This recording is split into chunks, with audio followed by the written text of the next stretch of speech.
Vaxtınız xeyir əziz tələbələr. Bugün sizə 2027-ci il buraxılış imtahanında bizi gözləyəcək yazı bloku ilə bağlı danışacağım. Dövlət İmtahan Mərkəzinin tələbləri nələrdir? Necə yazsaq yüksək bal alarıq? Hansı yanlışları etməməliyik kimi nüanslara toxunacağıq. Vaxt itirmədən başlayaq. Paraqraf nədir? Paraqraf nədir sualına ilk öncə belə bir nüansa toxunum ki, yəqin bu cümləni hər kəs eşidib ya da mütləq bir dəfə istifadə edib ki, mən bu mövzu ilə bağlı heç Azərbaycan da yaza bilmərəm. İngiliscə necə yazım? Məhz bunun qarşısını almaq, bunu həll etmək üçün Azərbaycan da başa düşək ki, paraqraf nədir ümumiyyətlə? Paraqraf bir-biri ilə sıx bağlı olan və bir əsas ideyanı inkişaf etdirən cümlələr toplusudur. Geniş izah verəcəm paraqrafın hər bir cümləsini necə yazmaqla bağlı. Bunu esse ilə səhv salmayaq. Esse minimum 4 hissədən ibarət olmalıdır. Yəni 4 paraqrafdan ibarət olmalıdır. Paraqraf isə sadəcə bir abzasdır. Biz bir abzasda yazmalıyıq yazacağımızı. Və elə paraqraf sözünün özündə mənası abzas deməkdir. Bizə 4-5 abzas yox, sadəcə bir abzas lazımdır. Paraqrafın əsas xüsusiyyətləri nələrdir? Az öncə qeyd etdiyim kimi bir əsas ideyanı aydın şəkildə ifadə etməlidir. Yəni, əgər mövzum qızıldan danışırsa, gedib gümüşdən danışmamalıdır. Məsələ qızıldan danışmalıdır. Sonra cümlə bir-biri ilə məntiqi və məzmunca bağlı olmalıdır. Yəni, cümlənin biri bir mövzudan, digəri başqa bir mövzudan danışmamalıdır. Bir-biri ilə bağlı olmalıdır. Məntiqi rabitəsi olmalıdır. Uzunluğu sabit deyil. 250 sözdən ibarət paraqraflar. Amma mövzumuz Dövlət İmtahan Mərkəzinin qoyduğu tələbdir. Minimum 100 sözdən ibarət paraqraf yazılmalıdır.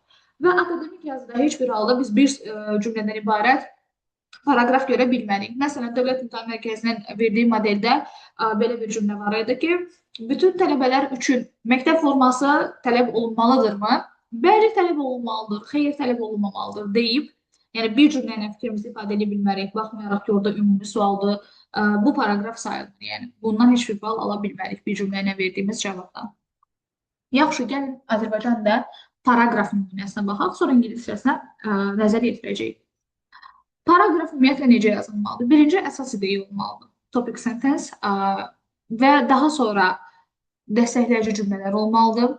Daha sonra nümunə verməliyəm mütləq. Daha sonra isə nəticə verməliyik. İndi gəlin baxaq.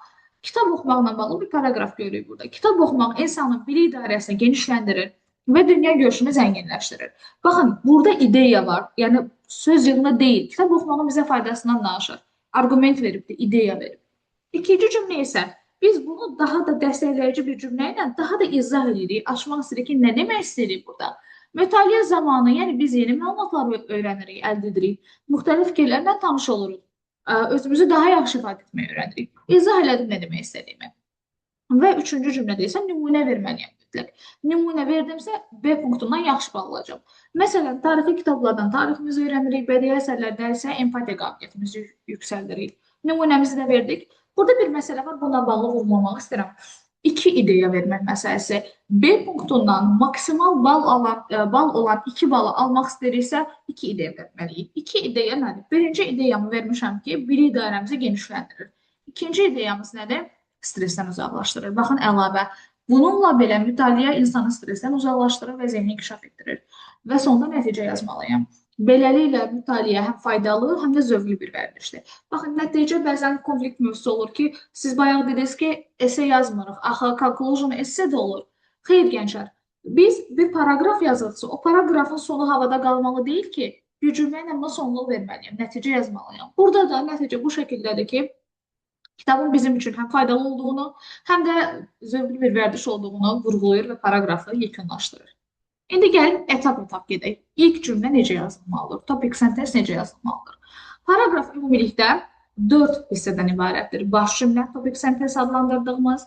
İkinci, dəstəkləyici cümlə, hansı ki onu izah edirik. Üçüncü isə nümunə, həmin o verdiyimiz argumentə dəstəkləyici bir dəlil getiririk. Və sonda isə nəticə, yəni yekun cümlə. İndi birinci topic sentence-dən başlayalım. Topic sentence nədir? Necə yazılır? Topic sentence əsasən cümlənin, paraqrafın ilk cümləsidir və burada abzasın əsas ideyasını təqdim edir. Yəni, mən oxucu o cümləni oxumaqla mən biləcəm ki, yazışı burada nə yazmaq istəyir bundan sonraki hissədə, paraqrafın sonuna qədər mövzu nədən gedəcək və iki əsas elementdən ibarətdir. Məhdudlaşdırılmış mövzu və tənzimləyici ideya. Bu sözlər sizi qorxutmasın, sizə çətin gəlməsin. Belə deyək də, məhdudlaşdırılmış mövzu nədir? Əgər mövzum qızıldırsa, gedib dünyanın yaranmağından başlamıram danışmağa. Elə qızılın ətrafında danışmağa başlayırıq. Yəni, belə bir fikir yaranmasın sizdə ki, nə qədər ümumi danışsam, çox danışsam, o qədər çox bal alacam. Xeyr, bizə verilən mövzu nədirsə, onun ətrafında danışmalıyıq. Daha sonra isə tənzimləyici ideya. Tənzimləyici ideya o deməkdir ki, mən biləcəm ki, sənin mövqeyin nədir. Dimin modelində qeyd olunur ki, bütün tələbələr üçün məktəb forması tətbiq olunmalıdırmı? Əgər sən desən ki, düşünürəm ki, tətbiq olunmalıdır, çünki bərabərlik yaradır. Deməli, mən artıq bilirəm ki, yazıçının mövqeyi nədir. Bundan sonraki hissədə, cümlələrdə o mövqedən çıxış edəcək. Gəlin nümunə üzərində baxaq. Deməli, misal, qiymətli metal olan qızıl iki mühüm xüsusiyyətinə görə dəyərləndirilir. Məhdudlaşdırılmış mövzu nədir? Qızıl. Yəni, burada başqa gümüşdən falan danışmırıq. Məhz qızıldan danışırıq. Mövzumuz qızıldır. Bəs yaxşı tənzimləyici ideya nədir? Mən bu cümləni oxumaqla bilirəm ki, bu paraqrafda məni qızılın iki mühüm xüsusiyyəti gözləyir. Yəni, artıq yazıcı mənə bildirir ki, şagird, namizəd mənə bildirir ki, mən burada qızılın iki xüsusiyyətindən danışacağam.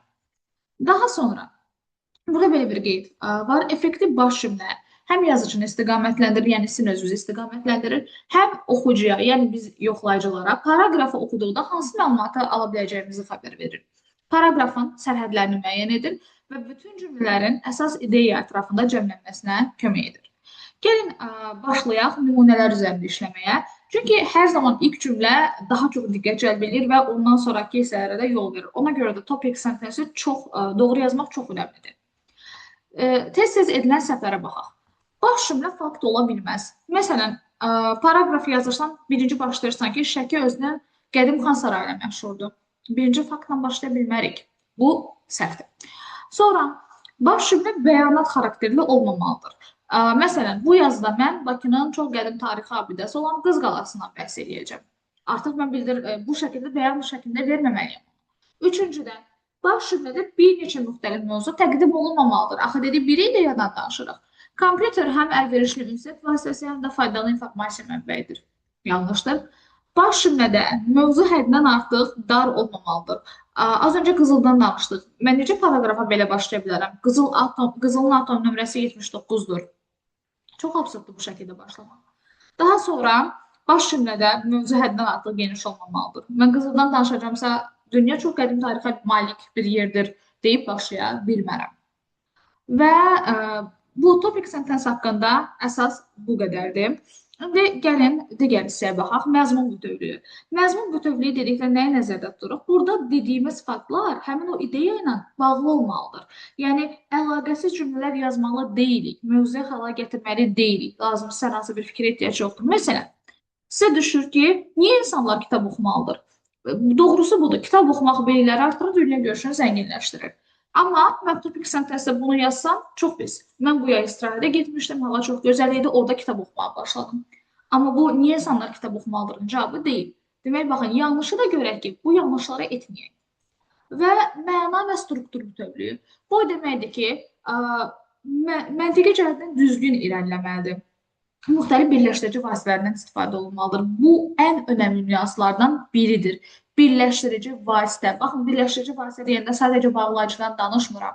Burada bizim linkinglər, transition kimi adlandırdığımız qruplar var. However, on the one hand, firstly, finally, secondly, ən qədər bundan bağlı nümunə demək olar. Yəni, sadəcə as, because-dan getmir burada söhbət. Mütləq bu birləşdirici vasitələrdən istifadə etməlisiniz ki, B punktundan yaxşı bal ala biləsiniz.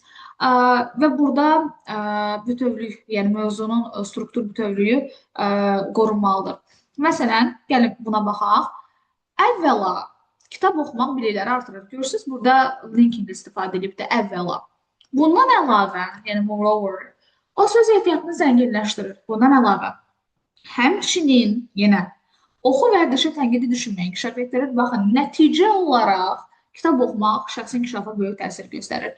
Demək ki, biz bu tipli keçid sözlərdən istifadə etsək, yüksək bal ala bilərik, alacağıq.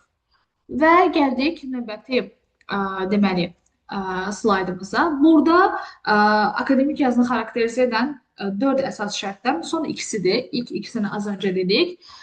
İdeya dəstəyi. İdeya dəstəyi nümunədir. Yəni bizim dəstəkləyici ideyamız, supporting detailimiz nədir? Mən burada danışıram ki, kitab oxumaq çox əla, çox gözəl, amma inandırıcı bir dəlilim yoxdur. O zaman necə yazsaq yaxşı bal ala bilərik? Araşdırmalara görə tədqiqatlar bunu göstərir ki, kimi ifadələr bizə yön göstərə bilər.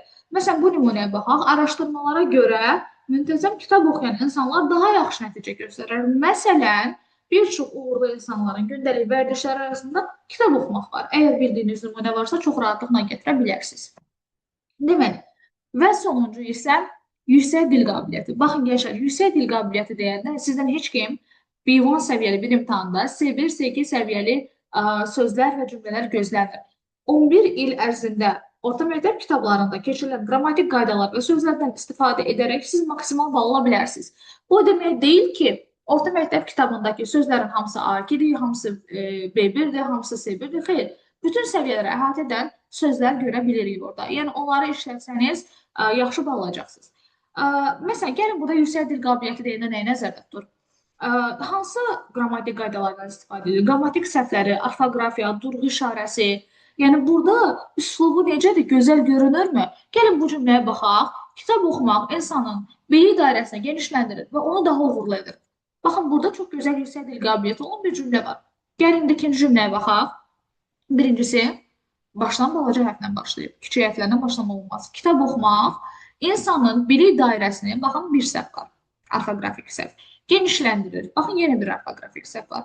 Və onu daha uğurlu edir. Baxın, yenə bir neçə orfoqrafik səhv görürük. Həm qrammatik, həm də orfoqrafik səhvlər var. Yəni, burada dil qabiliyyəti artıq demək ki, aşağı leveldadır.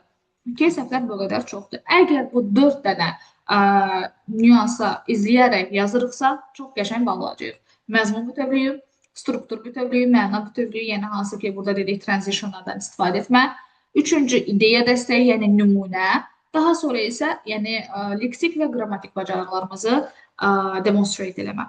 İndi gəlin, artıq Azərbaycan dilində danışdığımız bəzən ingiliscə nümunə üzərində danışaq. Məncə Azərbaycan dilində artıq paraqrafın necə yazıldığı məlum oldu. Deməli, nümunəyə baxaq. Gənc insanlar bir neçə səbəblərdən dolayı aktiv video oyunları oynasalar yaxşıdır. Baxın, artıq biz buradan yazıcının mövqeyini bilirik. Yəni, hansı mövqedə çıxış edəcək paraqraf boyunca. Sonra fikir verin. First of all, moreover, sonra in addition, to sum up. Görün, nə qədər burada bağlayıcı vasitələrdən istifadə olundu. Birincisi, aktiv video oyunlar fit qalmaq üçün yaxşı yoldur. Argumentimiz verilibdir. İdeyamız fit qalmaqdır. İkinci, onu izah edir başqa bir cümlə ilə ki, tədqiqatlar göstərir ki, aktiv video oyunlar yeniyetmələrdə həddindən artıq çəki artımının prevent qarşısını alır. Sonra nümunə kimi demək istəyir ki, müxtəlif idman növləri var. Sənin basketbol kimi, su xizəyi kimi və rəqs kimi edə biləcəyin və sən onları evdə də eləyə bilərsən. Və ikinci ideyaya keçir. Az öncə dedik, 2 ideya vermək lazımdır. Məhz bu video oyunlarla bağlı, mövzumuz nədirsə onunla bağlı. Moreover, əlavə olaraq bu oyunlar birinci ideyamız nə idi? Fit qalmaq. İkinci ideya verir ki, əyləncəlidir, interaktivdir. Çünki sən də dostlarınla onları oynayırsan, onlayn olsan belə oynaya bilirsən, dostlarınla eyni yerdə qalmağa ehtiyac yoxdur. Daha sonra isə nə zaman harda istəsən oynaya bilirsən ideyasını vermək istəyir. Daha sonra biz doktorantura və magistratura esselərində neytrallığı qorumaq deyə bir hissə keçirik namizədlərə. Eyni artıq 11-ci sinifdə də o var. Neytrallığı qorumaq.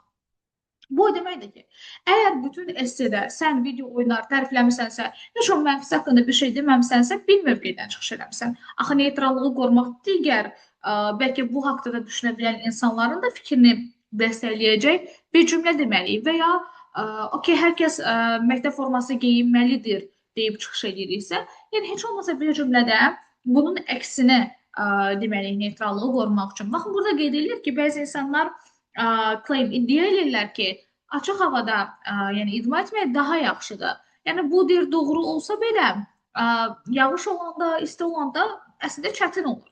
Və sonda nəticə verir ki, aktiv video oyunlar oynamaq həm əyləncəlidir, həm də sosial cəhətdən də əyləncəlidir və bizi də fit saxlayır. Ümumi danışıqlarını bir cümlədə yekunlaşdırdı. Gəlin indi biz bir müqayisə eləyək. Baxın, bir uğurlu bir paraqrafdan danışaq. Bir uğursuz bir paraqrafdan danışaq. Dövlət İmtahan Mərkəzinin 2027-ci il üzrə verdiyi sual, baxın, budur. Verilən, ictimaiyyətə verilən modeldə ilk olaraq belə yazılıbdır. Should school uniforms be required for all students? Bunun üzərində müəyyən dəyişikliklər oldu. Nə deməli? Yəni artıq sizə bu şəkildə verilməyəcək cümlə. Bir beynəlxalq imtahanlarda olduğu kimi fikir verin, belə bir giriş verəcək. Yəni, sizin məktəbiniz müəyyən məktəb formaları ilə bağlı müəyyən tənzimləmələr eləyəcək. Tələbələrdən də xahiş olunur ki, öz fikirlərini bildirsinlər. Belə bir giriş, yəni bir situasiya yaradır bir növ. Və bu burada vurğulanır böyük hərflə. Bir paraqraf, minimum 100 sözdən ibarət bir paraqraf. Yəni, abzas qoymayın başlıqlarda. Bir dənə 100 sözdən ibarət paraqraf yazırıq. Qarşınıza çıxa biləcək formanı deyirəm. 100% opinion çıxacaq. Və necə olur? Qarşınıza necə çıxa bilər? Ya belə çıxacaq. 2 dəqiqə. Baxın bu şəkildə. Should school uniforms be required for all students? Məktəb formaları bütün tələbələr üçün tələb olunmalıdırmı? Deyə belə çıxacaq, ya da belə. Baxın, təsdiq formasını verəcəksə, school uniforms should be required for all students. Nöqtə.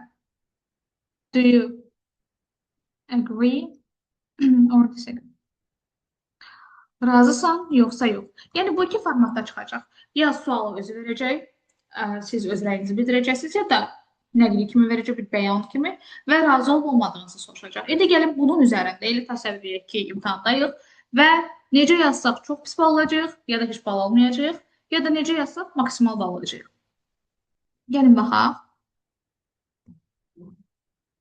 Uğurlu nümunəmiz budur. School uniforms should be required for all students because they create equality and help students focus on their studies. Baxın, bayaq dediyimiz topic sentence məhz budur. Məktəb formaları bütün tələbələr üçün tələb olunmalıdır. Çünki, baxın, məhdudlaşdırıcı hissəsi də var. Yəni, məktəb formasından danışacağım. Tənzimləyici ideyası da var. Çünki onlar bərabərlik yaradır və tələbələrin deməli, öz təhsillərinə fokuslanmağına kömək edir. Yəni, ideyanı verib, mən artıq bilirəm ki, namizəd nə danışacaq paraqrafda. İkincisi, izah edirəm, nə demək istəyir? Firstly, baxın, biz burada görürük birləşdirici vasitə. Birincisi, məktəb formaları sosial təzyiqi azaldır. Çünki tələbələrin ehtiyacı yoxdur bahalı geyinməyə, dəmli paltarlara. Bu, hər kəsi daha rahat hiss elətdirir. First, uniforms reduce social pressure because students do not need to wear expensive or fashionable clothes and this makes everyone feel more comfortable. Burada bir şey də vurgulamaq istəyirəm. Do not. Yaxşı olar ki, birləşdirib don't kimi yazmayın, do not kimi yazın. Və daha sonra, for example, for instance, nümunə gətirməliyəm. In many school students feel less stress when they look similar. Deməli, burada misal üçün, çoxlu məktəblərdə tələbələr eyni görünəndə daha az stresli hiss edirlər. Yəni, burada nümunəni də verir bizə. İkinci argument gətirməliyəm. İkinci argumenti unutmayın. İkincisi, baxın, bu sözləri işarələyirəm. Secondly, uniforms help students concentrate on learning instead of thinking about their appearance. Deməli, burada ikinci ideyanı verir. Məktəb formaları tələbələrə konsentrasiya olmağa, yəni öz xarici görkəmləri haqqında düşünməyə əvəzinə təhsillərinə konsentrasiya olmağı kömək edir. Okay, bu iki ideyamızı qutardıq, əla. İndi neytrallığı qorumaq üçün digər argumentə toxunmalıyıq. Yəni, əks fikirdən, əks mövqedən çıxış etməliyik. Bir cümlə yetərlidir. Baxmayaraq ki, bəzi insanlar inanırlar ki, məktəb formaları tələbələrin şəxsi özlərini ifadələrini və kreativliklərini limitləyir. Baxın, bu digər mövqedən artıq çıxış elədi. Demir öz fikrimdə, bəzi insanlar belə düşünür deyir, amma sonuçda deyir. Baxmayaraq ki, bu doğrudur, tələbələr özlərini hələ də ifadə edə bilərlər başqa yollarla, məsələn, öz hobiləri ilə, öz davranışları ilə. Baxın, yenə öz fikrinə qayıtdı, gəldi. Yəni, iki tərəfdən də çıxış eləmir. Öz fikrini deyir, sonra bəzi insanlar da belə düşünür, deyir.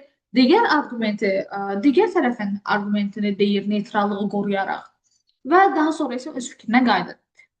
Və nəticə verir. Baxın, bu in conclusion istifadə eləməyinizi şiddətlə tövsiyə edirəm.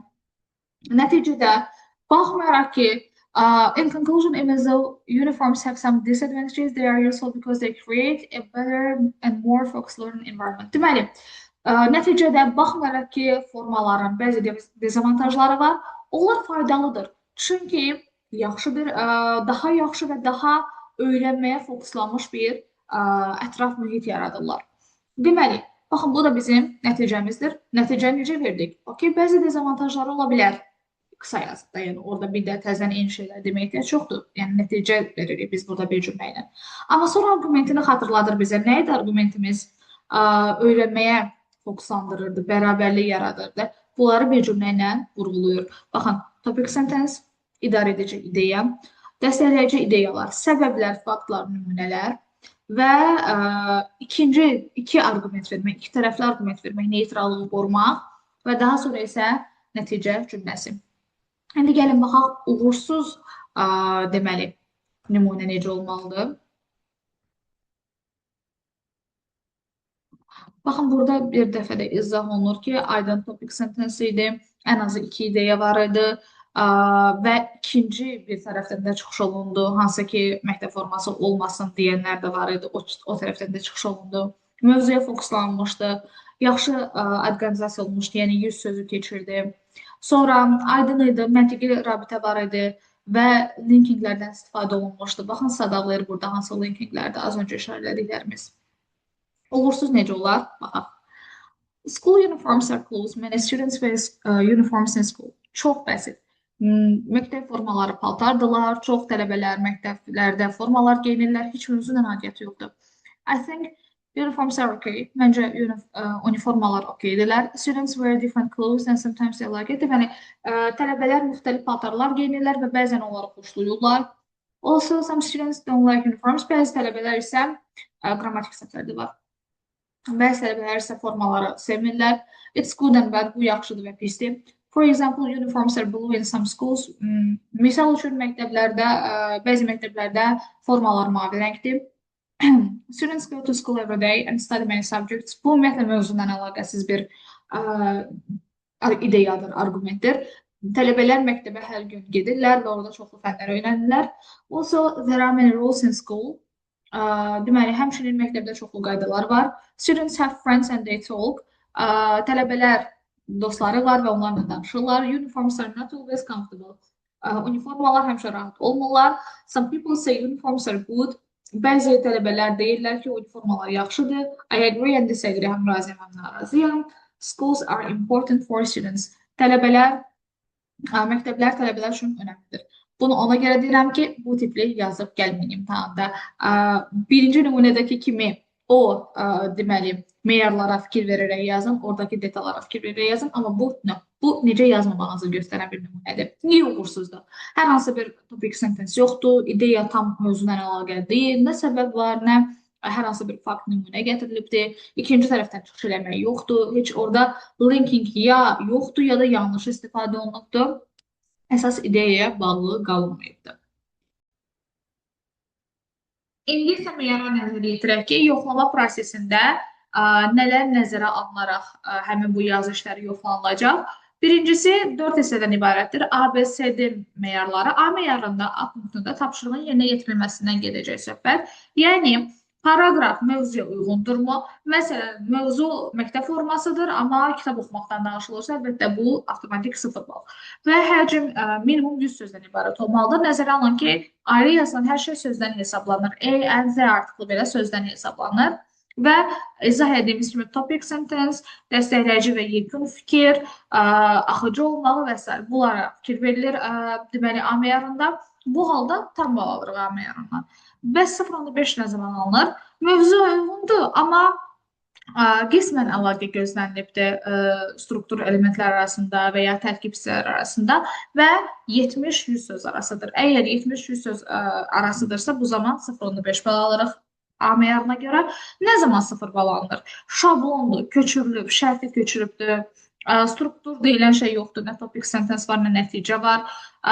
Anlaşılan deyil, xəttə oxumaq olmur, mövzuya uyğun ümumiyyətlə gəlmir və həcmi 70 sözdən aşağıdır, yəni 69-dur, 68-dir. Bu halda A sıfırla qiymətləndirilir və A sıfırla qiymətləndirilirsə BCD bloklanır, ora qiymət yaza bilmirik. Yəni avtomatik yazışı sıfırla qiymətləndirilir. B-yə gəldikdə mövzunun əhatə edilməsindən gedəcək burada söhbət. Mövzunun əhatə edilməsi. Ən azı iki arqument təqdim olunub. Az öncə fikir verdiniz. Biz istəyir video oyunlardan danışanda iki arqument dedik. Sonra məktəb formasından danışanda iki arqument dedik. Yəni iki arqument olsun. Nümunəsi, izahı, mütləq az öncə dediyimiz kimi. Birləşdirici vasitələr bayaq orada dəfələrlə vurğuladım və müsbətlə yanaşı mənfi fikrdə qeyd olunmağı və ya sırf mənfidən danışmışsınız, heç olmasa bir cümlə müsbətin qeyd olunmağı, yəni neytrallığı qorumaq. Az öncə dediyimiz fikirlərdir. Neytrallığı qoruduq, birləşdirici vasitə istifadə edirik, arqument 2, arqument olmalıdır, izah və nümunəsi. Və salam. B ən çox bal verən punktdur, 2 bal verir. A-dan da 1 almışam, B-dən də 2 almışam, 3 balım artıq var. Nə zaman 1 alacam B punktundan? Mövzunu əhatə eləmişəm, amma arqument 1 dənədir, məsələn. Və ya 2 arqument var, amma neytrallığı pozmuşam. Sadəcə bir tərəfdə çıxış edirəm, digər tərəfdən danışmamışıq. Birləşdirici vasitə ya yoxdur, ya da məhdud saydadır. Biraz kənara çıxmalar mövcuddur. Bu halda 1 bal alırıq. Fikirlər arasında demək olar məntiqi rabitə yoxdur. 1 balın tələblərinə cavab vermirsə, bu zaman 0 baldır. Deməli, C meyarında, C punktunda daha çox qrammatik qaydalara əməl olunma əsas mövzudur. Yəni, müxtəlif qrammatik strukturlardan, sintaktik strukturlardan istifadə olunurmu, sadə və mürəkkəb cümlələrdən istifadə olunurmu? Bu zaman C-dən maksimal bal alır, yəni 1 balı. Amma sadə cümlələrdən istifadə olunur, ancaq mürəkkəb cümlə yoxdursa, yəni qısa şablon cümlələrdirsə, bu zaman 0.5 baldır və buraxılmış səhvlər məzmunun çatdırılmasına mane olursa, bu zaman da yenə 0.5 baldır. Lakin əgər cümlə qurmaqda ciddi çətinlik çəkir, heç nə başa düşmək olmur, söz yığından ibarətdir, 0.5 balın tələblərinə cavab vermirsə, bu zaman artıq 0 balla qiymətləndirilir C punktu. D punktunda isə söz ehtiyatının müxtəlifliyindən gedir söhbət. Yəni, burada leksik bazası nədir şagirdinin? Mövzu uyğun zəngin söz ehtiyatı varmı, yerindəmi işlədib? Sonra leksik təkrarlara nə dərəcədə yol verir? Sinonimlərini yazırmı? Eyni sözlərdən istifadə etmir ki, bu halda əgər deyilən tələblərə uyğundursa, tam bal alır. Və mövzuya uyğun qədər, kifayət qədər söz ehtiyatı var, amma bəzən səhvlər eləyir, yerinə yetirməkdə mane olur tapşırıqlara, leksik təkrarlara yol verirsə, bu zaman 0.5 baldan qiymətləndirilir. Mövzuya uyğun söz ehtiyatı yoxdur, çox bəsitdir, təkrara çox yol verir, çətindir başa düşmək, 0.5 balın tələblərinə cavab verməyibsə, bu zaman D punktundan 0 bal alınır. Yəni, ümumilikdə yazı işi 5 baldır və deməli 16,67 kimi qiymətləndiriləcək imtahanda, yəni 100 ballıq şkalada. Amma 30-un da yəni 5 balını əhatə edir. Bir neçə vacib qeyd bildirmək istəyirəm. Şagird, abituriyent əgər özü, müəllimi, yaxınları haqqında hər hansı bir işarə xarakterli ora nəsə yazırsa, adı və s. başqa bir işarə xarakterli söz, bu zaman 0 balla qiymətləndirilir. Bu qəbul olunmazdır. Əgər karandaşla yazılıb, daha sonra üzərindən diyəcəli qələmlə gedilirsə, qiymətləndirilir bu dəfə. Amma sistemdə xüsusi hissədə işarə olunur. Amma işarə varsa, telefon nömrəsi, bu hallarla çox rastlaşırıq və ya hər hansı başqa bir nüans varsa, bu zaman 0 baldan qiymətləndirilir. Və əgər sizin söz sayınız 68-dirsə, məsələn, 70-dən aşağıdırsa, 0 bal alırsa, BCD punktu yoxlanılmır, bloklanır, yəni avtomatik 0 bal alırıq. Amma əgər A-dan bal almışam, 1 bal və B punktundan da almışam 0 bal, CD punktu bloklanır. Bu dəfə də B-dən 0-dırsa, CD punktu bloklanır. Və daha sonra isə gəldik bir neçə yerdə, məsələn 5 yerdə qrammatik səhv eləmişəm və hamısı zamanlarla bağlıdır. Bunlar 5 səhv yox, 1 səhv olaraq dəyərləndirilir. Yəni, eyni qrammatik qaydaya aid olan səhvlər 1 səhv olaraq hesablanır, eyni dil qaydalarına aid olan səhvlər. Və deməli, bir də cərimə balı məsələsi var. Əgər bizim səhvimiz 3-5 arasıdırsa 0.5 bal çıxılır ümumi balımızdan. Amma əgər CD punktundan daha doğrusu, əgər səhvimiz 6-dan yuxarıdırsa və ya 6-dırsa, bu zaman ümumi balın, yəni CD punktundan toplanılmış ümumi balın 1 balı çıxılacaqdır. Məsələn, A punktundan almışıq 1 bal, B punktundan almışıq 2 bal S punktundan almışıq 0,5, D punktundan 0,5. S ilə D-dən 1 çıxılır, yerdə qalır A ilə B-nin balı. Yəni sadəcə cərimə balı C və D punktuna tətbiq olunur. Bu qədər meyarlarla bağlıdır. Ümid edirəm sizin üçün faydalı oldu. 2027-ci il buraxılış imtahanında hər kəsə uğurlar arzu edirəm.